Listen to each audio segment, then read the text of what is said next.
All right, good morning, everyone. Wow, you guys are all sleeping already. There's more coffee in the back. Well, I really appreciate being here this morning. Thank you, Kirby, for the invitation, Manufacturers Alliance. When he came up with this topic, he said, I want you on the panel, and I'm like, is this like a 2-day seminar?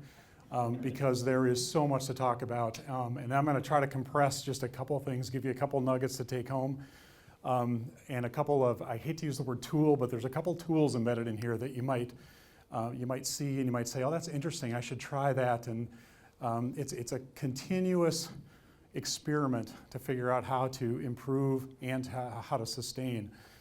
Somebody used the word journey. It's more than a journey. It's I don't know. It seems like you're a Sherpa going through the mountains and you're kind of all by yourself. So we have a phrase. It's lonely and lean.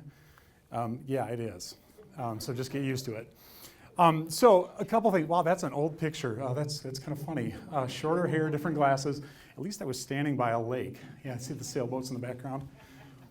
Well, so I'm from 3M, and you guys can Google 3M. It's just 3M.com. We've got about 60,000 products, about 90,000 employees. I just counted yesterday, we have 251 locations. I think 230 are manufacturing.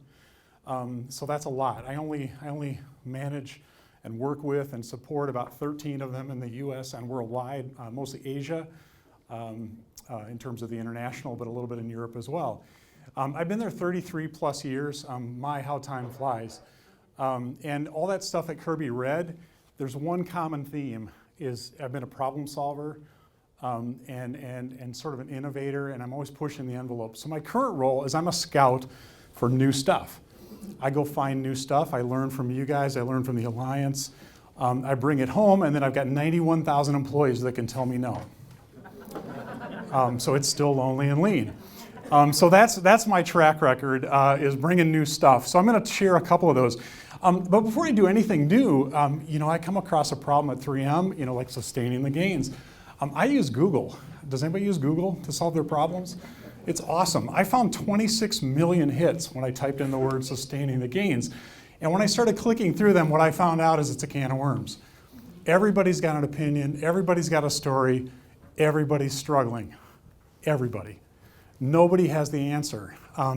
So you can spend a lot of time digging through those 26,000 hits. I'm going to show you one, and I'm going to pick it apart. I didn't even cite the author because I don't want to offend them. But there's a lot, out of those 26 million, there's a lot of bad advice. A lot. But it might work for you. Okay? So anyway, we're a science company, so I thought I'd go back and start talking about science. Anybody know what entropy is? Entropy with materials, with machines, with processes. Has anybody heard of entropy with respect to behaviors? We default back to habits. It's a form of personal entropy, right? So that's what we're up against. It's real interesting. We're in this constant fight, this decline into disorder from a behavioral standpoint, let alone the machines and the materials and everything else. That's a big deal too. So it is a constant battle. And it's interesting because I look at this diagram and I say, well, those are the opportunities. Actually, when we deviate, maybe I'll learn something and I can try something new. Most people say that's not following standard. Okay, so how can we harness the entropy and yet also have some sort of order, some sort of standard, some sort of way of doing that? So it's a delicate balance. The other word, which is not scientific at all, is just replication. It was a term we used in Six Sigma a lot. Let's replicate. That sounded like stealing to our French team, so they said reference. Okay, that was kind of a nice word. But I just heard yesterday. This is funny. We find a good method and we replicate, but only to a depth of 10%. An executive at 3M said this yesterday to 30,000 supply chain employees. Now I take that two different ways. One is we're probably not good at developing muscle memory. So we implement something, we think it's implemented, but we really haven't practiced it. Even our black belts, they close projects with 6 data points. Any statistician will tell you need 15 to 20 to show a shift in the mean. We don't even expect that of our black belts. Okay, so that's one problem, is have we really even implemented? Or did we just try something and say, oh, we're good? And then the other one is, did we replicate across different businesses, different organizations, different people groups and such? Okay, 10% in either one of those cases is not enough. So that's a fundamental problem. When we implement, are we really implementing? Okay, now just a quick note about this, the #1 hit on the Google thing.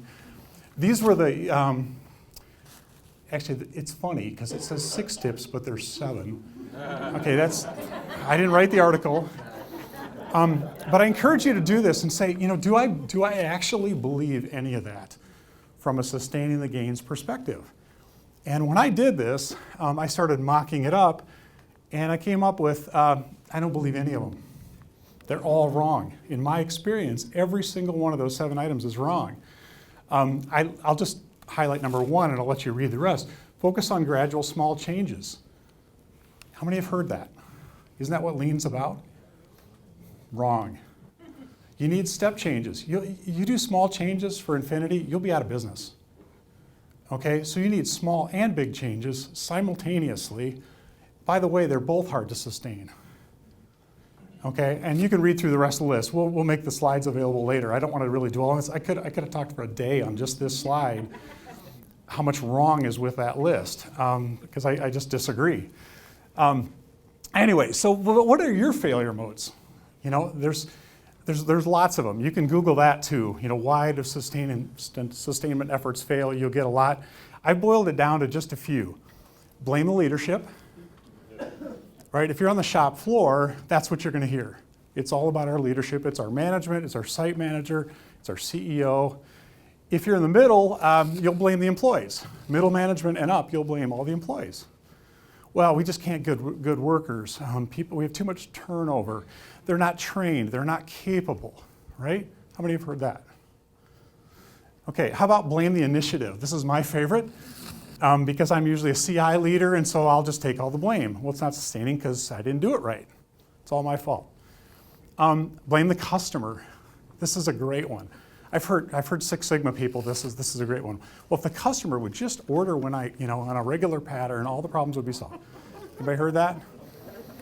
Yeah. All right. So yeah. So Yoda's got it right. The greatest teacher failure is.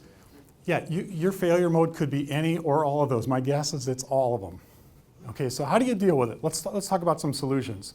So we're going to focus on 3 things. You've heard some of these themes, but I'm going to grab constancy of purpose, respect and humility, and focus on process from the Shingo model.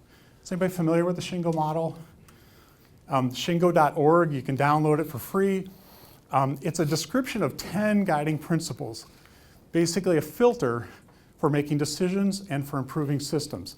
This becomes your filter as to what is an ideal behavior and what is not. And to me, that's the biggest learning I've had in the last 10 years, is without that filter, I make really bad decisions. I reinforce really bad behaviors. I design really bad systems.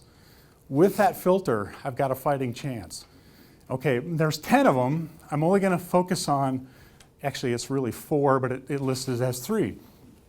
Okay, the first one, do you have a lack of purpose? Do you have a connection to the customer? Do you have a connection to your company goals? Do you have a connection to your team? Di, you talked about this a little bit. It's just revising your purpose statement. A few years ago, 3M redid their mission and vision statement, and it just has 3 key words: advancing, enhancing, improving. Rolls off the tongue very nicely. People started believing it, and all of a sudden things started aligning a little bit better. Amazing, 3 simple words. We had a whole paragraph that described what my film division did. We have high-tech equipment, great machines, great people. We spend more money than anybody in the company. We boiled it down to a new phrase: we create solutions. It's on lanyards, it's on posters, it's on our tier boards. It just seems to make more sense. People can resonate around it. So if that's your failure mode, you have to develop a constancy of purpose. Take a look at your mission. Take a look at your vision. Do people believe it?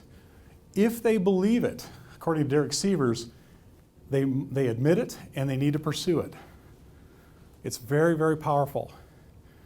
When you have conversations around your mission, vision, values, at your Tier 1 meeting on the shop floor, at your department meeting, at your project reviews.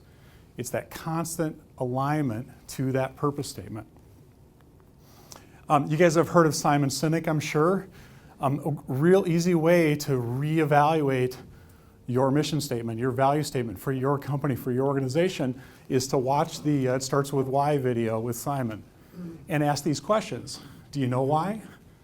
Can you articulate it? Is it 3 words or less? That's Derek Sievers would say you only need 2, but we have 3. We create solutions. How do you share it? Does it come up at your tier meeting? Does it come up at your department meetings? Do you share it with new employees?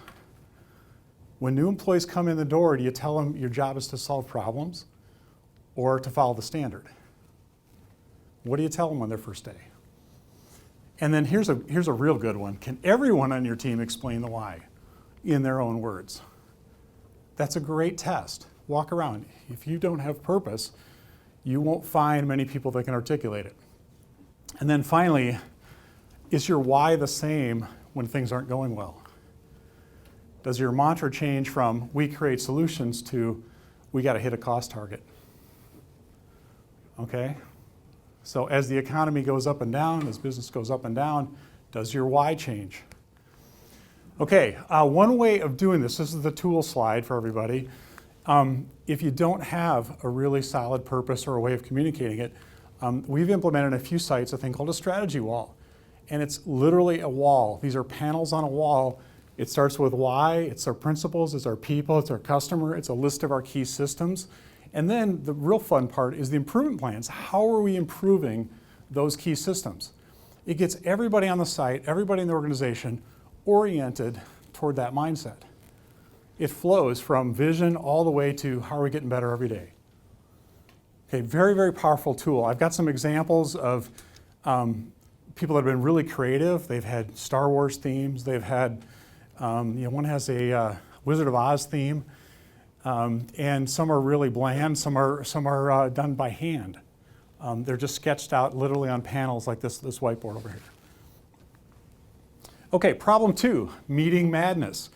You guys probably all have tier meetings, department meetings, escalation meetings, problem-solving meetings, project review meetings, right? Does anybody have a lot of meetings? Okay, are they fun? Are they helping you sustain your improvement efforts? Okay, how many meeting tourists do you have? People that just like to go to the meetings and sit in the back and don't really contribute? Okay, a few of those. Okay, well, I'm going to summarize this saying it is meeting madness. I go to a lot of meetings. I'm going to less and less. I'm purging my calendar personally. If I don't need to be there, if it's not moving the business forward, I don't go. I'll read about it later. I'll send a teammate. And the tier meetings, do you have a hidden factory of data, charts, reports, and extra tier laters? We had people that started creating tier 2B and tier 3C because tier 1, 2, and 3 wasn't enough. Like, I'm not kidding. Okay, so we had to crunch this all down. We also noticed, are we really communicating or are we broadcasting through these meetings? If you're standing up there and it's a one-way conversation, I'm pushing reports out, I'm giving a presentation, I'm doing death by PowerPoint, or is it communication, which means it's a dialogue? Okay, that's the difference between broadcasting and communication. All right, quick thing here. You may have read Mike Martin and Brian Crowell's book, Own the Gap. There's a million models for how to run a daily management process. They usually have 3 or 4 components. I'm not going to really dwell on that, but the mechanics of it. But the questions are, what behaviors do you observe? And are we showing respect to every individual through that process? Are they getting what they need? Are we sharing information? Are they sharing information back to us? What do you observe? What behaviors do you observe at these tier meetings? It's not about the metrics and the red, green, and the action items. It's what personal, individual behaviors are you observing? Okay, and finally, are we leading with humility? My favorite question, I don't hear this in enough tier meetings, but hey, Jared, what do you think? If you don't hear that phrase at a tier meeting, you'll probably have a sustainment problem, right? That's leading by, I know it all, I know we're green, I'm going to assign you actions, I don't really care what you think. Right, so listen for that phrase. Meeting madness, so how do you connect employees to the metrics that drive the conversation? Again, I'm listening for conversation back and forth. It's not whether you're red or green, it's what does the conversation look like? Focus on understanding variation. Has anybody heard the phrase, I want an army of problem solvers? Right? A lot of lean books, we have an army of problem solvers, everybody's a problem solver. I don't believe that phrase. Everybody's an observer. Everybody can observe variation. What did you see? What did you smell? What did you hear? What's going wrong today? What's different than yesterday? We'll solve it later, but really what I want is a team of observers. A CI system, and I love this word inertia. Do we have CI system inertia? We generate ideas and we don't have time to follow up. We don't have the resources to even get the work done. We don't empower the people actually generating the observations to solve the problem. So is that what your tier process looks like? If it is, you've got a sustainment problem. Finally, do you assign actions and hold people accountable? We struggle with this at 3M. We assign action items, we put your name on a Post-it note, and then we don't hold you accountable. We don't use the red dot system, or if we do, nobody really reacts to the red dot. So that's a fundamental problem. Lack of accountability will kill your sustainment efforts. It will unravel on you so fast because people say, it doesn't matter. Nobody cares. Must not be that important. All right, the final question on daily management is, did the time you spend together move the business forward? Or are you simply rehashing metrics, looking around, people are looking at the floor, disengaged, waiting to get back to do the real work? Actually ask that question at the end of a tier meeting. Did the time we spent together move the business forward? And I'll be honest with you, the answer, even in our environment, is often, well, not really. Well, what can we do tomorrow that's better? How can we improve the meeting? How can we improve the work? How can we get better? It's a great phrase. I love it. I stole that from my friend Shane Yount. That's his catchphrase. Did the time we spend together move the business forward? Does anybody do that at the end of their tier meetings? Anything similar? Great, check. All right, problem 3, and we'll bring this in for a landing here. We've heard about standard work, leaders' standard work. The observation is everybody does things their own way. We don't like standards. Call it entropy, right? We'll just blame it on science, right? We don't want to follow the standard because we're caught up in entropy. I've heard employee turnover, speed of training, effectiveness of training is an issue these days. It is for us too. We figure for every production employee that changes jobs or retires, it creates 5 to 6 changes to backfill. So if you do the math and the number of job changes that we have in manufacturing, we've got about 10,000 people that will be new on the job this year in production. That's a lot. And if you don't have standards, you won't be able to sustain any improvements or any degree of standardization you have. So what we wanted to do is build a training and onboarding system, a change management system. We want it more visual, we want better tools. And you've heard of the 4 selves. We really want a self-explaining, self-ordering, self-regulating, self-improving system, and that should solve the problem of employee turnover and training and all those kinds of things, and standardization, in theory. We've been doing time studies and writing standard work documents for years. And the problem keeps reoccurring and reoccurring, and we find gaps constantly. A couple years ago, we discovered a tool called Dazuki. It's dazuki.com, you can look it up. It's basically YouTube for work instructions. I could hand Adam an iPad and say, here, go around with this iPad, film what you do, make a few notes, and you could literally create a work instruction that has several bullets, a video, annotated, color-coded photographs, and the best part is it's got a comment and a continuous improvement section at the bottom. So that if I do try to follow his standard and I don't agree or it doesn't work for me, I make a comment and it immediately goes into our change management system. And here's the thing, it sounds like a toy. You know, you give people an iPad and some new high-tech stuff and it'll solve all our problems. Here's what we didn't expect. We've actually got operators, quality techs, maintenance people saying, this is fun. Creating work standards, improving work standards is fun. Has anybody ever heard anybody say that? Ever? Like, oh, here's your stopwatch, go do a time study. Was that fun? You guys have done it, right? So our biggest surprise is we implemented a pilot of this software, and the reaction we got was, this is fun. We're actually going to develop a standard, follow the standard, improve the standard, and it's visual and it's mobile. You can have it on your smartphone, your iPad, your desk. It doesn't go in a 3-ring binder on a shelf somewhere. So check it out. We're up to about 5,500 users.